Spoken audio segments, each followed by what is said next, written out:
Hey everyone, welcome back to the channel. Today's video is something a little bit different from my usual money making guides. I've decided to kick off a brand new series where I participate in official PokeMMO catch events and share my experiences, results and earnings with you. This isn't about maximizing your profit or finding the most efficient grind. It's about having fun, joining the community and seeing what kind of value you can get just by taking part in these events. In this first episode, I joined the catch event called For Sure Cause Growlithe's with me, held on July 9th, 2025. Let's take a look at how it went, what I caught and how much I was able to earn. If you're new to PokeMMO or just haven't dived into a catch event yet, let me introduce you to one of the most fun and accessible events in the game. A catch event is a time-limited competition, usually 1 hour, hosted by the PokeMMO staff, where players compete to catch the Pokemon with the best stats. These events are open to everyone and usually take place in a designated area with specific target Pokemon.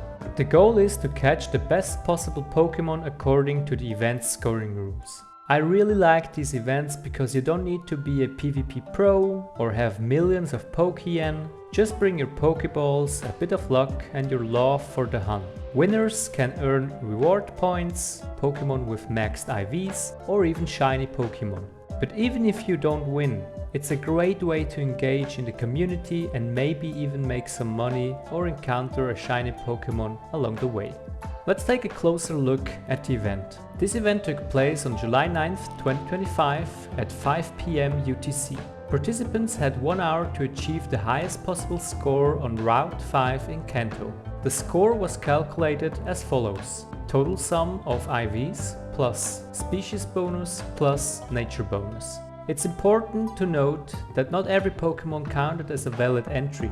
For this event, the valid Pokemon were Growlithe, Vulpix, Bellsprout, Mankey, Oddish and Meowth. In some events, only 1 or 2 Pokemon may be considered valid entries. Besides the total IVs, the species and the nature of a Pokemon also play a crucial role. In this event, the following species bonus applied: Growlithe plus 15 bonus points, Vulpix plus 5 bonus points and Meowth minus 5 points. I'll show you why penalty points can be important in a moment. As for the nature bonuses, Adamant plus 10 points, Careful plus 5 points and Bashful minus 5 points. At the end of the event, participants had 10 minutes to submit a single Pokemon. The organizers would then evaluate all entries and announce the results. Places 1 to 4 are rewarded in this event. To win first to third place, you need to submit an entry that scores the highest. However, fourth place works differently.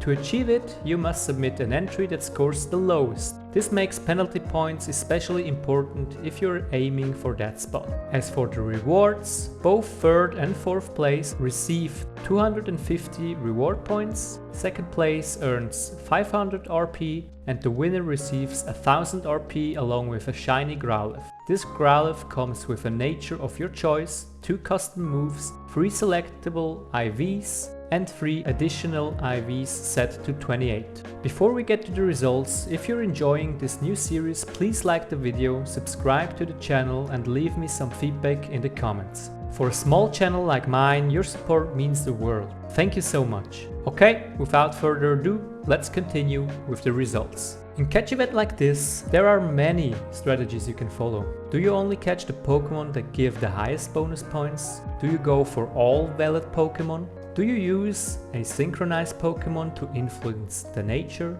Are you aiming for first place or maybe even fourth place? In my opinion, there's no right or wrong approach. For this event, I decided to focus on Growlithe and Vulpix, since they offered high bonus points for both species and nature. To increase my chances, I also used a synchronized Pokemon.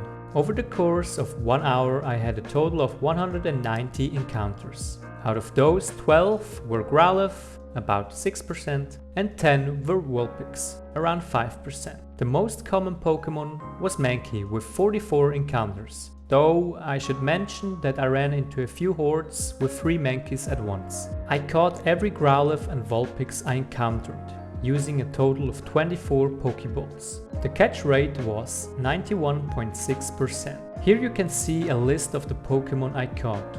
3 of them had at least one perfect IV. The synchronized strategy clearly had an effect. 5 out of the 22 Pokémon I caught had an adamant nature, which is 22.7%. 5 Pokémon were holding a Rostberry and 1 even held a Charcoal. The item rate was 27.3%. When we expand the table, we can also see the total IVs and the bonus points. To make things easier to understand, I created a separate graphic. Unfortunately, I wasn't too lucky with the total IVs. The average was around 88 points, which is below average. The highest score I achieved was 142 points. I already knew before submitting my entry that this score would never be enough to reach the podium.